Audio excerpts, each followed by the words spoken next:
I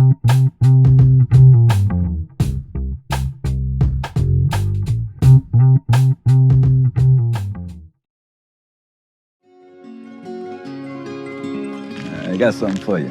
Yes, sir. I don't know why they still scribe. That can't bother me for ages. Thank you. I know what you do, Cole. Whatever you're into. I'm cool, man. I think you got some wrong information. You got a lot on your mind, I know. It's true your mom is back? Phew.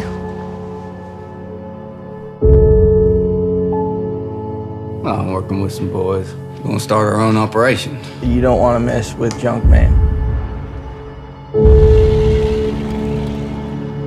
Yeah, I need a place to cook. I was thinking about that off church years.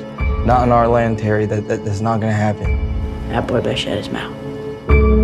I'll return to the house I left, swept clean, and in right order. Matthew 12:44. This town is small. It already has its ways. Your friends are quite the entrepreneurs. I've always appreciated our little arrangement. We aren't the same. Go find your pal. Hey, spring, remember. How much longer do you think we got this in us? I get caught with anything, and I'm done. Do you understand what Everett is capable of? It wasn't supposed to be like this. When it breaks down, stay scared high. See the beauty in all the fading. You gotta find a way to end this. I know.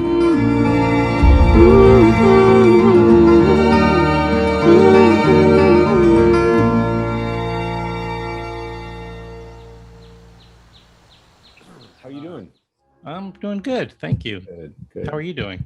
I'm doing well overall. Yeah.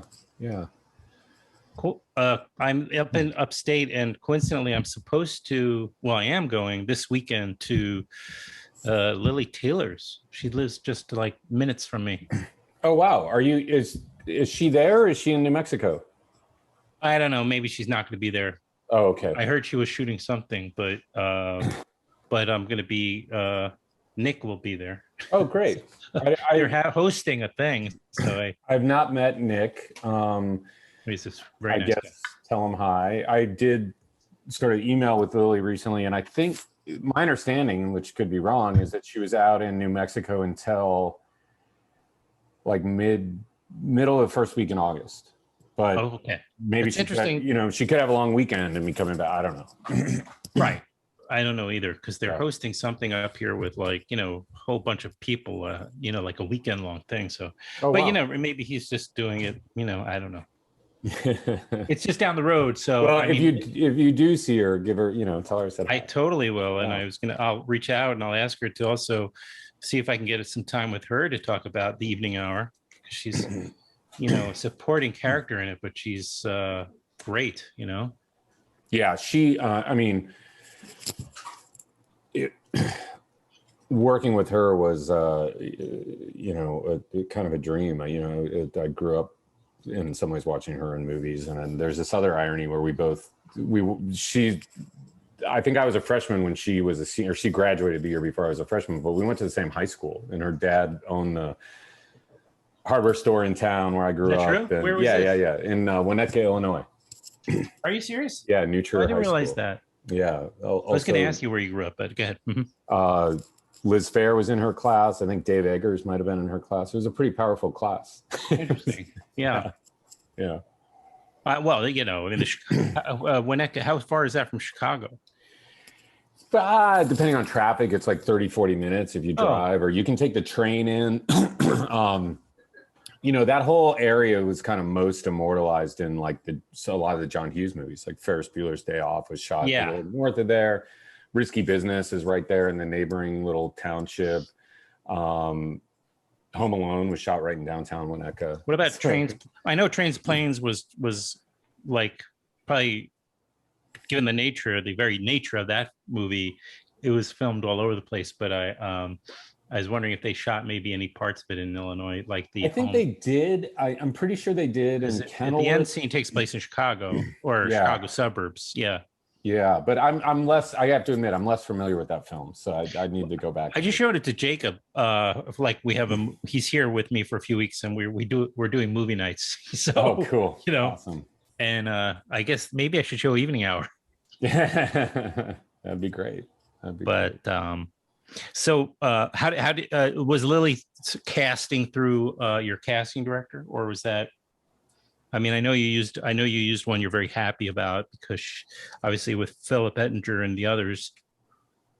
Yeah, Allison Estrin and I had a really great collaboration, very creative collaboration, and she was really kind of certainly a right hand in the casting, but also a sounding board for, you know, her role probably expanded a little bit beyond that. We talked a lot about story and tone and kind of weaving, you know, the goal of that cast, or the sort of like manifesto or the intent behind the way we cast the film, was to try to put together an ensemble of really solid actors who could also like weave themselves into that landscape and not be too popped out in front of it.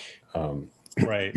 It's some of the, what you're plainly from the reading materials, that, you know, the press materials, you started with the landscape. I mean, it's like in every bit of your, you know, descriptions of how you went up, you know, in terms of your process for this particular film.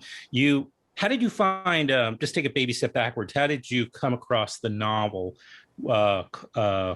It was originally a novel written by what's his name? Carter Sickles. Carter Sickles, excuse me. And so who put that book in your hands?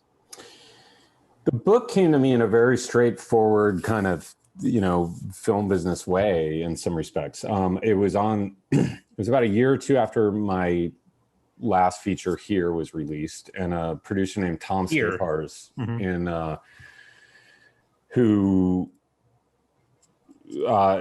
producer named Tom Skapars sent me the novel. It's something he was a fan of Here and thought it was something that I might be interested in. And at the time I was sort of casting about, looking for the next thing and writing a little bit, and the book kind of jumped into my hands, and I got to about page 9 and sort of was like, found myself really intrigued. I mean, it's sort of I almost feel like this part of the story is a little almost cliche or something. I mean, I think I finished the book in an afternoon, and what struck me about it is it's a 1,700 page novel, which not exactly, but it's a lot more expansive than what went into the film. I think you know, we need to revisit the idea of turning it into a like series or something. But you know, what spoke to me about it is some of the things that you're mentioning. There was a very strongly rendered sense of place, even though Dove Creek, the town that's in the book, is sort of a composite. And not actually a real place. And there was Appalachia, as they say. Appalachia. But it was such a nuanced and complex portrait of a region and the people within it that was so different from anything I'd come across about that part of our country, that's what really drew me in. It was sort of the combination of, I like going places that haven't had a lot of film shot in them before. So I knew that like sort of going to the heart of Appalachia and shooting in like southeastern Kentucky or western or southern West Virginia was going to have a sort of expeditionary aspect to it. That's something I really like in the films that I make. But then I also was very intrigued by the sort of complex and nuanced portrait of the people within the region that I felt like I hadn't seen anywhere else. What is it? Can you define it, or? Well, it's just, you know, I think that there's a lot of, Appalachia is an incredibly creative sort of like, I'm going to construct my own life kind of culture in a lot of ways that's so much more complicated than maybe like the one-dimensional portraits and pictures we've seen on the news and in other kind of mediated renderings of the region, especially over the last like 6 years or so during the Trump era. You know, there's so much beneath the surface of like, it is not a monolithic you know, I don't know, conservative bastion that you might think just from a lot of the pop culture and the news that we get all the time. And the people are so much more interesting and creative and smart and complicated than what you see. And I was fascinated by that, you know. And when you marry that with the way in which the book sort of examines masculinity within that region and within that culture, and the sort of you know, Carter has been very open about this, but he was transitioning as he was writing the book. And I think in a lot of ways it kind of functioned as like an examination of how to be a man for him on a lot of levels. I don't want to put words in his mouth or speak for him, but there's some beautiful essays he's written about this, that I just kind of felt like this was something that had some depth to it in a way that I hadn't really come across, and had the potential to be the kind of project I'm really drawn to, that would have a process that had a lot of intrinsic value to it for everyone involved. Like going to Appalachia, working with the community, exploring some of the themes of masculinity in the way that we were going to be doing it. You know, all of that spoke to me as like, okay, I'm on board with this, and I'm willing to dedicate a couple years of my life to making sure this film gets made. It almost sounds like you're like approached it like a sociologist on some level, not to get too cerebral or academic about it, right? But on a level, because I'm wondering, like, you read the book, it touched you obviously very much. You were motivated, inspired, and then you had to, of course, do your reconnaissance work. You went there. I imagine you got very, very excited. And then for sure, just from those people you're describing and the landscape as you described it, and then you're like, oh yeah, I guess we have to make the movie too. So we had to cast Hollywood people and yeah, whatever. But it seemed like you already got this amazing experience even before you started to roll camera. Well, look, I mean, that's exactly right. You describe it. You've used the exact words that I've used to describe, in some respects, how I make films. I mean, like, you know, I started here too. Yeah. It's been a while since I've seen Here, but but I also remember certain. Yeah. You know, my film before that was a kind of lyrical nonfiction film made in the Aleutian Islands in Alaska on right there. And look, I mean, we spend so much of our lives on these movies that if the day-to-day process doesn't have a great deal of sort of life experience and value to it, that's all you're left with at the end of the day. I mean, hopefully you make a good, beautiful film for sure, and that's the goal and everything. But part of realizing that is the intent with which you approach it, and that bleeds out into like, how do you collaborate with the community? How do you collaborate with the actual landscape? You know, how do you ask the hills what they're trying to tell you and render that correctly in the frame, and give, you know, the audience an opportunity to kind of wander around within the world that these characters inhabit. I mean, that all really filters into, and there is a certain degree of like anthropology involved. I mean, I always love that Vendor's quote about like all films being documentaries, you know, and it's sure, really true. Like you're capturing things that are going to, at least depending on how you make films, you know, if it's the all story CGI, the story exists, right? Because you created, there's a story, whether you created it, you evolved the story that maybe Carter had, started, and then you shoot it. So you are, you know, somebody said this the other day to me, you know, and then you're shooting the story. So in a way it is a documentary because you're just shooting.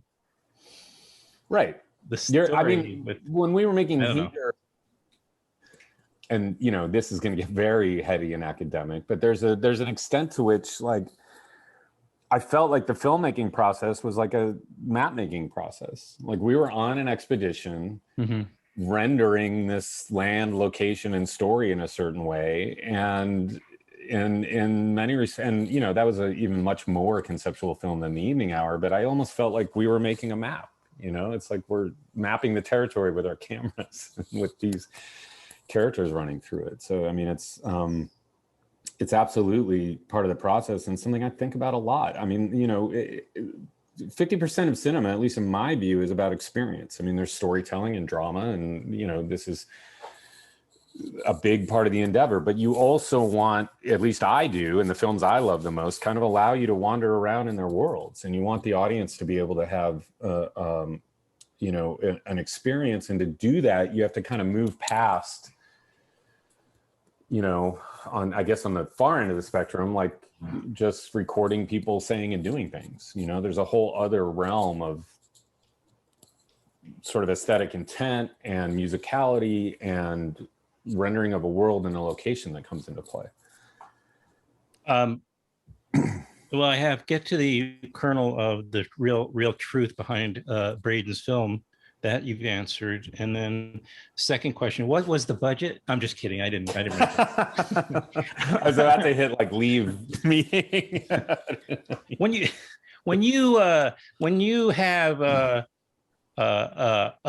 pure, like a real vision for your story, which it seems like you kind of developed in this case quite well, because you know, the film is sort of is connecting with people, you know, and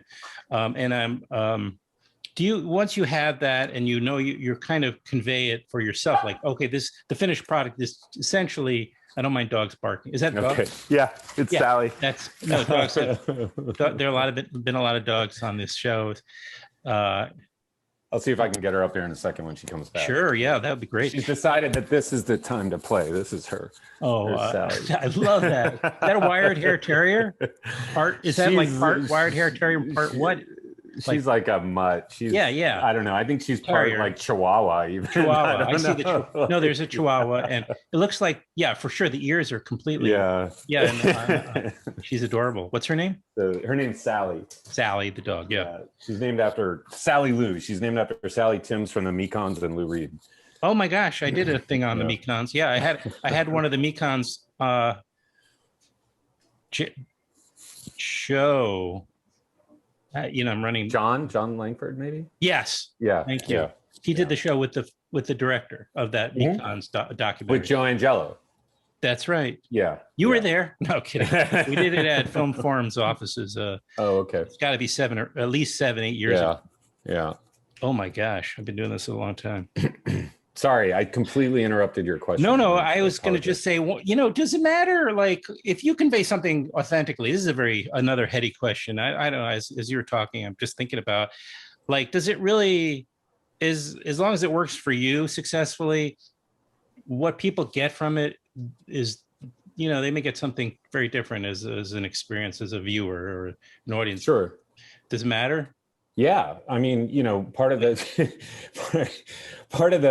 you know, the job is to sort of take all these ideas we're talking about and put them into a form that you can kind of give to someone else and allow them to experience it. And if that's not connecting, I can't, you know, the words like failure are almost a little too harsh, but like, I think that's the end goal, you know, and it's not, you know, we're not making these things, or at least I'm not, just for my own pleasure, and you know, you are trying to share something with an audience. And but I mean, you know, you can make a drama and then somebody could say that was one of the best comedies I've ever seen. I mean, obviously that's an extreme. Sure, I mean, there's an extent that's an extreme, which, but you know what I'm like. I'm just saying, like, it can still work really successfully, but you know, I mean, I'm just wondering, as an artist yourself, as a storyteller, you know, if what people get from it is what you're trying to convey, does it really make a difference at the end if they're somehow moved or changed, or, you know? I think we all struggle to this with some extent, depending on how strong, let's say, your commercial sensibilities are. I mean, I think there's people that are incredibly gifted at making work that, you know, connects very broadly with a lot of, you know, huge Hollywood movies and things like that connect with wide swaths of people. And I think they might be able to talk more eloquently about how they go about that, you know, and that's a big part of the endeavor for them and what the goal is and what they're trying to do. You know, kind of ironically, in some ways, I'm trying to think of the best way to put this. Like, I sort of looked at The Evening Hour and thought, like, okay, cool. Here's a movie that allows me to do all the things I love in terms of location, experience, atmosphere, tone, photography, music. But it has a reasonably high horsepower narrative engine under the hood, you know? So there's like a story here that clicks along and moves. And like, it was an opportunity to like flex some new muscles in terms of balancing different storylines and working with a broad ensemble of actors rather than two actors, like in my last movie with Ben Foster and Lou Nazabal. So all of that was really interesting as a challenge. I think that, you know, you can't, maybe there's people, maybe some people are so skilled at this that they can sort of control how people are going to react to it. You can't always predict that. You don't know. You also don't know how a certain thing is going to like meet the zeitgeist. You don't know. We start these things a few years earlier, and like when they come out and what the timing is and what the zeitgeist is looking for in terms of a story, whether there's a global pandemic or not. Like all of that is outside of our control. But I do think that there's almost a danger in like sort of I don't know, I'm trying to think of the right words, like an attitude or like making things that are deeply meaningful to you, or let's say, I'm going to jump topics here a little bit, but like autobiographical films or things that are based on things that you've lived have a second layer of danger in them, and that like the maker has a lot of personal catharsis wrapped up in the making of a piece. The stakes are higher, potentially emotional. Like we all kind of create, I would argue that we all kind of create whatever we create, whether you're an architect or a carpenter, or, you're involved in creative endeavor, like you're sort of on some level working yourself out, right? Like by making these things. If you're writing, you're kind of working yourself out. It's kind of, DeLillo called it focused thought, like when you're writing a novel and you're consciously or unconsciously, you're sort of creating harmony for yourself. Yeah. And if you stop there and don't sort of obsess about whether or not your personal catharsis is communicating to an audience, it can be problematic. Sometimes you get lucky and those two things are in parallel, but sometimes something can be incredibly meaningful to you, a certain image, let's say, or like, oh, I shot in this alley and that's where this amazing thing happened to me. But no one else looking at that outside the four corners of the screen has any relationship to it. And that's something that I think about a lot. And it's tricky because things do inevitably become very personally meaningful to you. And you have to kind of back up and figure out whether that's also communicating something to the people that are outside the bubble of creation. Did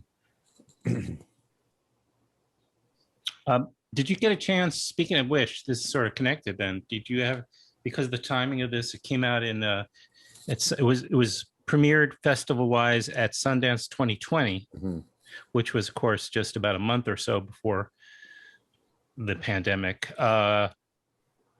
Did it have any other opportunity? I mean, obviously you were there and you got to meet Sundance audiences, but that's a very specific type of audience, I assume. Sure. Did you have a chance to show this movie to audiences? The film premiered almost simultaneously at Sundance and Rotterdam. Those schedules, I guess over the last year or two, have they overlap now. And part of that, I think Sundance went a little later last year. I can't remember exactly how that happened, but I wasn't able to go over to Rotterdam because I needed to be at Sundance. Phil Ettinger did go over there. I think Cosmo went over as well. So we were kind of getting reports back, which was sort of fun. I didn't, because of the pandemic, like I didn't end up traveling too much. We did a lot of virtual festivals. The film was at Torino. We did, did they have like virtual Q&As or? Yeah, I was getting up at like 5:30 in the morning to do some of the press for, the European festivals. We were at the drive-in in Mill Valley. There were other drive-ins around the country, but it was an odd experience, for sure. Like you're kind of used to, I had sort of blocked out a lot of the year, just assumed that I'd be, on the circuit for a lot of last year. And then all of a sudden you're not. And at the beginning, it was kind of funny because it sort of dovetailed, the pandemic kind of dovetailed with like the post-premiere, I don't want to say crash exactly, but there's usually a period after you finish one of these things where you kind of just stare at the wall for a little while, and have to clear yourself out, or some directors will go mountain climbing, or they'll go on a hike on the Appalachian Trail, or you have to like clear your head for the last couple of years. And so at first I thought, well, this is actually like kind of okay timing because I'm a little spent and and then it got into like month 2 or 3 and it was like, oh wait, we're in here for the long haul. So it was, strange, but at the same time, it was hard to be too self-pitying about it or anything because everybody was in the same boat. It was like, well, this is what's happening. So let's figure out how to take care of the film as best we can, given the circumstances. And I feel incredibly fortunate that we got the you know, in-person premieres on the big screens. Yeah, and sure. there's kind of been this Rip Van Winkle period, and that the film's going to be in theaters. It just feels like it's really feels very, very lucky and fortunate. We're very thankful for it. Yes, thanks to Strand Releasing, right? Who also, I think, distributed here. The film, it's called The Evening Hour, and it's opening in theaters. Well, it's opening at the IFC Center in New York City on July 30th. And then I know a week later, August 6th, at the Laemmle in Los Angeles. Is it also, I mean, it's got to be opening at a bunch of other theaters, but those are, they mentioned those because they're kind of the. Sure. Those are the two. hubs, and then it goes wider after those two. Yeah. Oh, so then it will spread in on a national level. That's good. I mean, there's other, I know there's sort of openings throughout the month of August and probably into September. Yeah. Very good. Yeah. And I guess there, is there a website or Strand Releasing? Maybe we'll have a place where people can go check out where. Sure. Yeah. Strandreleasing.com would be the place. Okay. I'll put that link at the end. I'll put the trailer at the beginning. Great. With the link at the end. Make sure people know where to find it. It's such a great film. These are you know from I've just seen the narrative films, and I've seen some of the stuff I think some of the stuff you've done at home. Oh, right. In our post Waldorf time. Are you guys still at Waldorf, by the way? Jonas. Because they would be no, it ends at no, they're out. They ended at 8th grade. So Jonas is going to be a senior. My son Jonas is going to be a senior at Berkeley Carroll, and then Oliver's about to be a sophomore at Calhoun. True. Yeah. Yeah. We've got one ourselves. Going to be a senior. Pretty shocking stuff. I know, it's amazing, right? Yeah, and very lovely at the same time. Yeah. To see these guys. Yeah. It's been terrific. I'm glad we were finally be able to pull this off. We've just mentioned a couple of the other key. Well, we mentioned the cast. We already said Philip Ettinger plays the lead. Cole Freeman. Freeman, and then his sort of reintroduced to his estranged mother. Ruby, which is Ruby, which is she's played by Lily. I'm just because we mentioned her at the beginning, and you know she's more of a supporting role in this, but I think it's nice because she kind of is helping him sort of get back to getting his North Star. She's his North Star in a way, or something like that, where he's lost it. I think on some level he's obviously lost his way. It's fair to say. Sure. And he sort of kind of just needs to get this is sort of how bad it can get and dramatic it can get before finding your way back. Anybody who shot the film again? Well, I mean, just to round out the cast a little bit, please do. Cosmo Jarvis. Cosmo, you mentioned, plays, a sort of old high school buddy who comes back of Cole's. It comes back to town and kind of upsets the equilibrium he's got going there. Tess Harper plays his grandmother, Dorothy, which was don't know her. Deeply meaningful to me, and kind of amazing to show up on set and have someone from Tender Mercy. When I saw her in your movie, it was lovely to see her. Anytime. She's a dream. I think we're going to get her out for the LA opening, which would be great. I was going to say, well, you'll now finally, of course, with those openings, you'll have such a great time finally with not only with people who will be able to see the evening hour rather, and be able to talk to you afterwards about it, but they'll be just happy to be going back to theaters. I know. And we're bringing the movie back to Harlan, Kentucky at the end of August, which is right, where you shot in Harlan County, Kentucky. Yeah. Of course, famous in movie history, of course. Yeah. So anyway, to round that out, but Stacey Martin plays one of Cole's love interests, Charlotte. Carrie Bechet is sort of another, and then Mark Menchaca is kind of the bad guy in town. Right.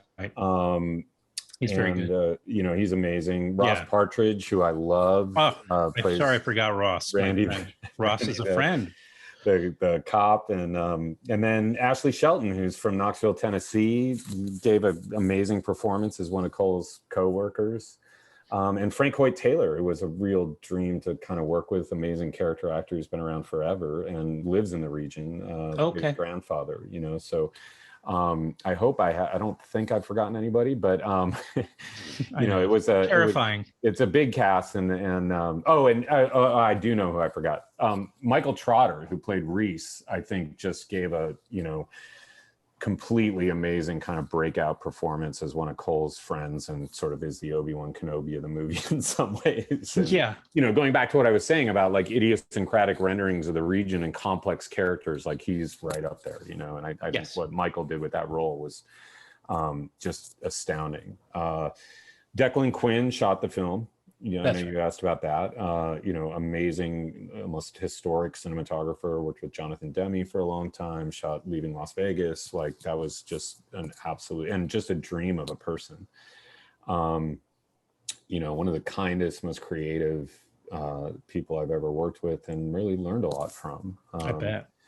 And then I edited the film with Andy Hafitz and Joe Krings, and worked with my longtime collaborator, friend, and composer Michael Krasner, along with Tim Ratilli, who has a band called Caliphone, and a group they have called Box Set Ensemble. And that's a rotating group of musicians that we've used over almost 30 years now to score films. And in this case included people like William Tyler, who recently scored Kelly Reichardt's First Cow, Shahzad Ismaili, who's an amazing musician here in New York and has a studio called Figure Eight where we recorded in Brooklyn. Shahzad, by the way, just popped up on the new Bob Dylan live thing that just dropped. He's playing with Bob, so that was pretty cool. And then Jim White from Dirty Three and Cat Power, and you know, Will Oldham and a lot of other contemporary groups, you know, is also on that soundtrack. And then there's just an amazing kind of soundtrack that features songs from like Songs Ohia and Joan Shelley, and you know, Darren Hackard, who was a discovery kind of from the region. And you know, music's a huge part of these films for me, and I couldn't be happier with the music that we have in this one. So you know, it's a dream team as far as I'm concerned. Sure. And you co-wrote with, right? Elizabeth Palmore was the screenwriter on the adaptation, and I'm glad you brought her up. She did an absolutely beautiful job. We collaborated very deeply. She, you know, was the screenwriter, and did an amazing job of kind of distilling Carter's beautiful and very expansive novel down into something that we could, you know, make a movie out of. Right. That's the trick, isn't it? Yeah, it is. Finding the cinematic way in, and the seed of what, you know, the heart of the story at the same time, and making it all work. It's true. Again, coming out in New York City at the IFC Center on the 30th of July, and then again in LA at Lemley. And we'll put the link for Strand Releasing's website where you can see where it's playing near you. Thank you. Great. Thanks, Adam. It's been great talking. Yeah. All right. Enjoy the rainy day, and hopefully I'll see you soon, or at least it is here in Brooklyn. Well, or come up just in the Hudson Valley. All right. Great. Okay. Take care. Thanks. Bye-bye.